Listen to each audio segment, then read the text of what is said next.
કેમ છો મારા વહાલા વિદ્યાર્થી મિત્રો? આજના આ વિડીયોમાં હું તમારા માટે બોર્ડ પરીક્ષા 2026નું મોસ્ટ ઇમ્પોર્ટન્ટ ઇતિહાસ વિષયનું પેપર લઈને આવ્યો છું. હવે વિદ્યાર્થી મિત્રો, આજે તમારું ઇતિહાસ વિષયનું પેપર છે, જે મોસ્ટ આઈએમપી પેપર સોલ્યુશન આજના આ વિડીયોમાં હું તમારા માટે લઈને આવ્યો છું. ખાસ વિદ્યાર્થી મિત્રો જણાવી દઉં કે અહીં જે હું તમને મોસ્ટ આઈએમપી પેપર આપવાનો છું, તેમાંથી ઘણા પ્રશ્નો તમને તમારા પેપરમાં બેઠે બેઠા જોવા મળી જવાના છે. તો આ પેપરને તમારે જોયા વગર પરીક્ષા આપવા જવાનું જ નથી, કારણ કે આ પેપરમાંથી તમને ઘણા પ્રશ્નો બેઠે બેઠા તમારા બોર્ડના પેપરમાં જોવા મળી શકે છે. તો વિદ્યાર્થી મિત્રો, આ વિડીયો તમારા માટે ખૂબ જ અગત્યનો થવાનો છે અને છેલ્લા સમયે હું તમારા માટે મોસ્ટ ઇમ્પોર્ટન્ટ પેપર સોલ્યુશન લઈને આવ્યો છું. વિદ્યાર્થી મિત્રો, મોસ્ટ ઇમ્પોર્ટન્ટ પેપર સોલ્યુશન તમારા માટે ખૂબ જ ઉપયોગી હોય છે.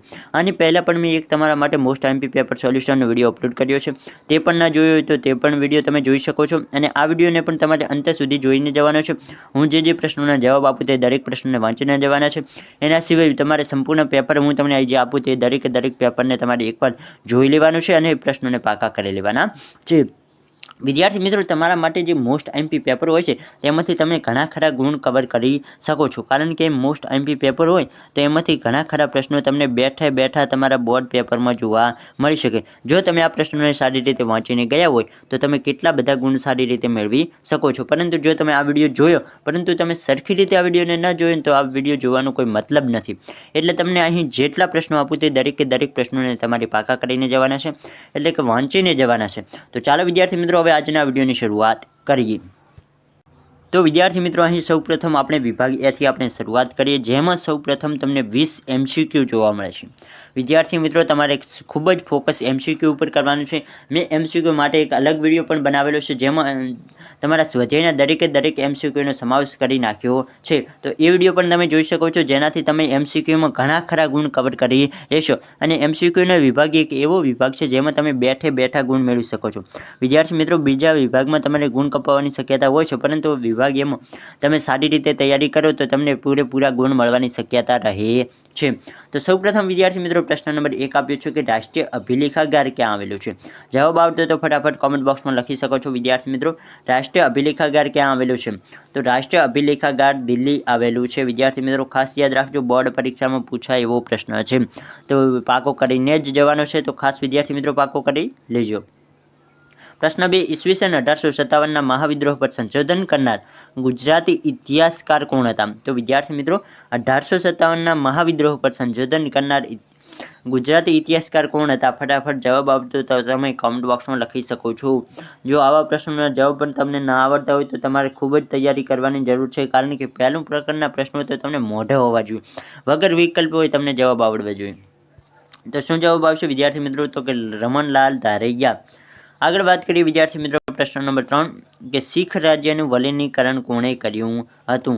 તો શીખ રાજ્યનું વિલીનીકરણ કોણે કર્યું હતું? વિદ્યાર્થી મિત્રો ફટાફટ જવાબ આપો. તો શું આવશે જવાબ? તો કે લોર્ડ ડેલહાઉસીએ. ખાસ યાદ રાખજો વિદ્યાર્થી મિત્રો, આવા પ્રશ્નો તમને પૂછાતા હોય છે. પ્રશ્ન 4, મરાઠી સત્તામાં સર્વપ્રથમ પેશવા કોણ હતા? તો કે મરાઠી સત્તા આવે તો મરાઠી સત્તામાં સર્વપ્રથમ પેશવા કોણ હતા? તો વિદ્યાર્થી મિત્રો ખાસ યાદ રાખજો, મરાઠી સત્તામાં સર્વપ્રથમ પેશવા કોણ હતા? તો કે બાલાજી વિશ્વનાથ. વિદ્યાર્થી મિત્રો, બોર્ડ પરીક્ષામાં પૂછાયો પ્રશ્ન હતો, તો ખાસ પાકો કરી લેજો. પ્રશ્ન નંબર 5, મુંબઈ ટાપુ અંગ્રેજોને કોની પાસેથી મળ્યો હતો? વિદ્યાર્થી મિત્રો, મોસ્ટ ઇમ્પોર્ટન્ટ પ્રશ્ન છે, ખાસ પૂછાયો પ્રશ્ન છે, તો પાકો કરી લેજો, અને આવા પ્રશ્નો તો તમને આવડતા જ હોવા જોઈએ. તો મુંબઈ ટાપુ અંગ્રેજોને કોની પાસેથી મળ્યો હતો? કે મુઘલ પાસેથી. આગળ વધી વિદ્યાર્થી મિત્રો, વિદ્યાર્થી મિત્રો, પ્રશ્ન નંબર 5નો જવાબ આવશે પોર્ટુગલ. મુંબઈ ટાપુ અંગ્રેજોને કોની પાસેથી મળ્યો હતો? કે પોર્ટુગલ પાસેથી. પછી છે પ્રશ્ન નંબર 6 કે બ્રિટિશ ભારતમાં સિંધનો વિલય ક્યારે કરવામાં આવ્યો? તો બ્રિટિશ ભારતમાં સિંધનો વિલય ક્યારે કરવામાં આવ્યો હતો? તો વિદ્યાર્થી મિત્રો ખાસ યાદ રાખવાનું છે, તો કે બ્રિટિશ ભારતમાં સિંધનો વિલય 1843માં કરવામાં આવ્યો હતો. પછી છે પ્રશ્ન 7 કે કયા ચાર્ટર એક્ટથી કંપનીનો વેપારી અધિકારી નાબૂદ થયો? તો કયા ચાર્ટર એકાઉન્ટથી? તો વિદ્યાર્થી મિત્રો ખાસ યાદ રાખજો, 1833ના ચાર્ટર એક્ટથી કંપનીનો વેપારી અધિકારી નાબૂદ થયો હતો.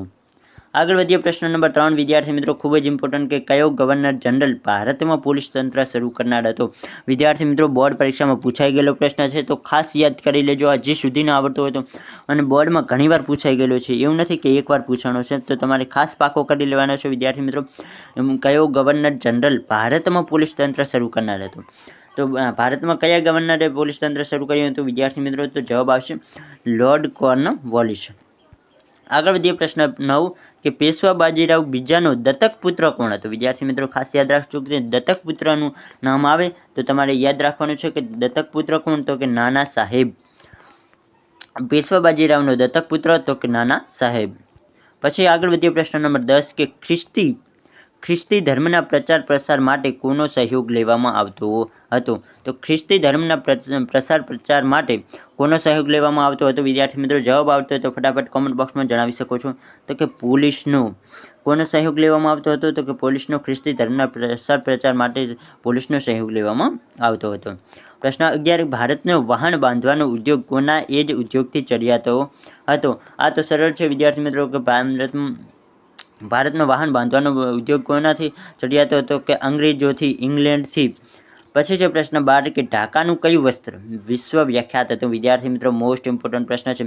ઢાકાનું કયું વસ્ત્ર જે વિશ્વ વિખ્યાત હતું? વિદ્યાર્થી મિત્રો જવાબ આવતો તો ફટાફટ કોમેન્ટ બોક્સમાં લખી શકો છો. ઢાકાનું કયું વસ્ત્ર? તો શું જવાબ આવશે? તો કે મલમલનું વસ્ત્ર. ખાસ યાદ રાખી લેજો વિદ્યાર્થી મિત્રો.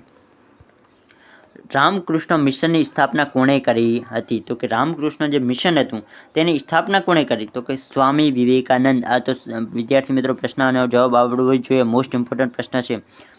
શિરોમણી ગુરુ પ્રબંધક સમિતિએ કયા સમાજમાં સુધારણાનું કાર્ય કર્યું હતું? તો શિરોમણી છે તેમણે ગુરુ પ્રબંધક સમિતિએ કયા સમાજમાં સુધારણાનું કાર્ય કર્યું હતું? વિદ્યાર્થી મિત્રો તો તમારે જવાબ લખવાનો કે શીખ ધર્મ. પછી છે પ્રશ્ન 15. તો પ્રશ્ન 15 છે કે સાયમન કમિશનનો વિરોધ કરતી વખતે પોલીસના લાઠીમારથી કોનું અવસાન થયું હતું?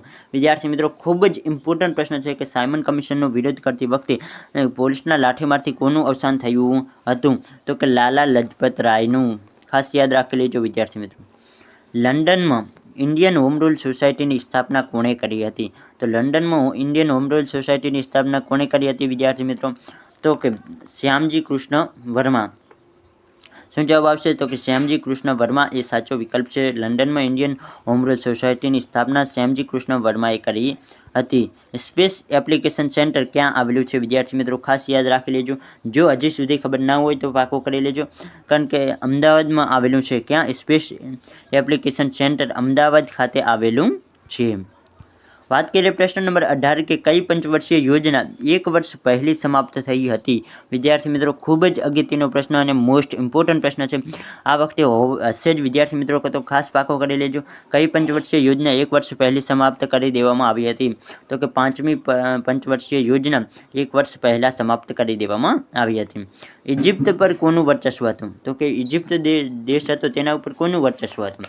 તો વિદ્યાર્થી મિત્રો ખાસ યાદ રાખજો કે ઇંગ્લેન્ડનું વર્ચસ્વ હતું. પ્રશ્ન 20 આફ્રિકનો માટેનું સૂત્ર કોણે ગુંજતું કર્યું હતું? તો કે આફ્રિકનો માટે ગુંજતું સૂત્ર કોણે કર્યું હતું વિદ્યાર્થી મિત્રો? તો જવાબ આવશે વિલ્માન્ટ બ્લાઇડને. તો વિદ્યાર્થી મિત્રો અહીં આપણે 20 MCQ જોયા જે તમારા માટે ખૂબ જ ઇમ્પોર્ટન્ટ હતા. તો આ વિદ્યાર્થી મિત્રો આ દરેક 20 MCQને ખાસ પાકા કરી લેજો. આમાંથી ઘણા પ્રશ્નો તમને બેઠા તમારા બોર્ડના પેપરમાં જોવા મળી જવાના છે. વાત કરીએ વિભાગ બીની તો વિદ્યાર્થી મિત્રો વિભાગ બીમાં તમને ટોટલ 21 થી 30 પ્રશ્નો જોવા મળે છે, જેમાં દરેક પ્રશ્નના 1 ગુણ તમને આપવામાં આવતા હોય છે. તો આ વિદ્યાર્થી મિત્રો અહીં પણ આ 10 પ્રશ્નો મોસ્ટ ઇમ્પોર્ટન્ટ છે. તો એકવાર જરૂરથી આ 10 પ્રશ્નોના જવાબોને વાંચીને જરૂરથી જાઓ. વાત કરીએ વિભાગ સીની તો વિદ્યાર્થી મિત્રો વિભાગ સી તમને ટોટલ 20 ગુણનો જોવા મળશે. આમાં તમને દરેક પ્રશ્નના 2 ગુણ આપવામાં આવશે. તો અહીં વિદ્યાર્થી મિત્રો તમને ટોટલ 31 થી 44 પ્રશ્નો આપવામાં આવશે, એટલે કે 14 પ્રશ્નો આપવામાં આવશે, પરંતુ તમારે લખવાના કેટલા? તો કે કોઈ પણ 10 પ્રશ્નોના સાચા જવાબ લખવાના રહેશે. આગળ વાત કરીએ વિદ્યાર્થી મિત્રો વિભાગ ડીની તો વિભાગ ડીમાં તમને કેટલા પ્રશ્નો જોવા મળશે? તો કે વિભાગ ડીમાં 45 થી 58.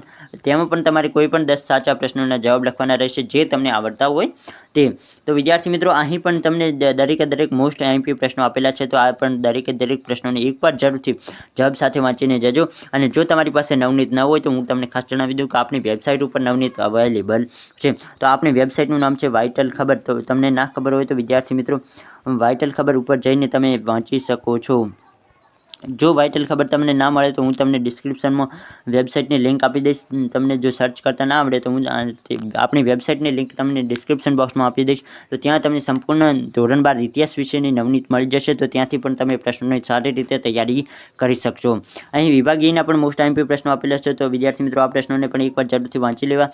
બાકી ફરી મળીએ કોઈ નવા વિડીયોના નવા ટોપિક સાથે. ત્યાં સુધી આવજો.